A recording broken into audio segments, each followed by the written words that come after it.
joining me right now. Professor, I'm glad to have you join me. So first of all, what do you make of the ICC's ruling? Did it come to you as any surprise? Well, Mike, the ruling is very unfortunate because a lot of Filipinos were banking on a ruling that would allow him at least to be released while the case is in progress. Today isn't a good day for most Filipinos who are supportive of the former president, but we just have to take it with a grain of salt and be prepared with the confirmation of charges ruling. So there would be a trial, and we hope that there is enough evidence to show that it was a government program and it was a main driver of the administration of the former president. Now, if the Philippines withdrew from the ICC in 2019, how come the court believes that it still has jurisdiction in this case? That's one of the grounds, and they were talking about a year from the withdrawal, which is unfortunate because when a nation withdrew from international agreements, it takes effective immediately.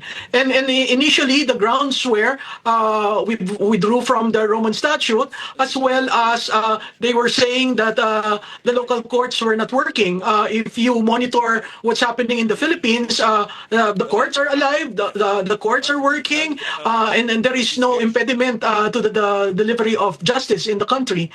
Today, what we heard are, apart from that, is that the government sent him to The Hague, and who is the ICC not to, acquire jurisdiction. That is unfortunate because that in itself is a sovereign issue and which is very, very controversial here in Manila.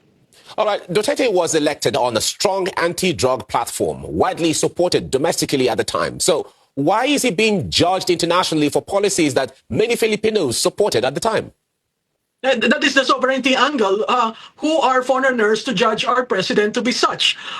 Secondly, they have to understand that at the end of the term of President Rodrigo Duterte, he got the highest presidential approval in history, where he got 80% approving of the programs and the policies that he has initiated. So I doubt very much if ICC will understand the Filipino psyche, the Filipino culture, why peace and order is very important, why the battle against illegal drugs is a crucial thing that needed to be addressed when he was president.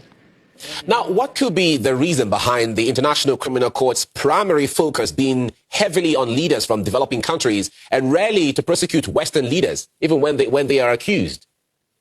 Yeah, Mike, that's a good question, because certainly there are others who are supposed to be within their jurisdiction but are not being held responsible for it. The Philippines, President Duterte is being made probably a model of how to deal with such issues that are very controversial. Word was mentioned, impunity in addressing certain programs of government, but certainly that was not the plan. The plan was to protect the citizens of the country from the wrath of illegal drugs. You do not want the Philippines to be under necropolitics, and that is the only reason why he had to do that. And unfortunately, they do not understand the Filipinos.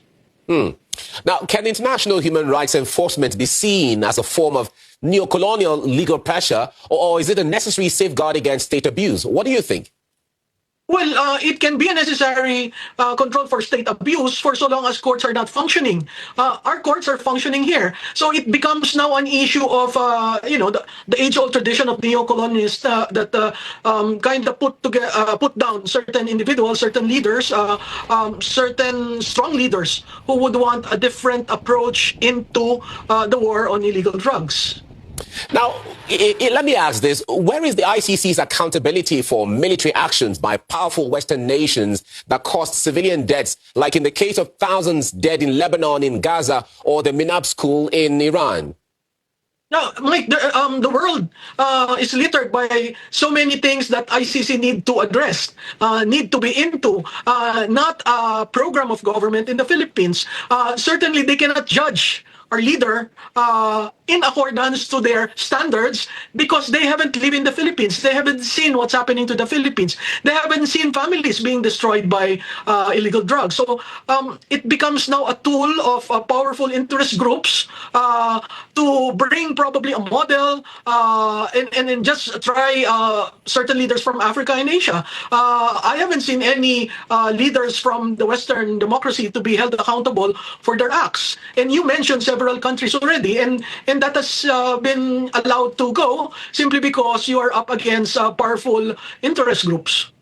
Now, would you judge this ruling to be more about law or global political messaging? What do you think? Oh, my sense is it's really global political messaging. You get a person like Duterte to be a leader in a country, very independent-minded, very focused on his country and not the interests of global hegemonies, then it becomes a problem to that person or to that leader. All right, we have to leave it here now. Politics professor Malou Tiquia, it's so interesting speaking with you. Thank you very much. Thank you very much. Great.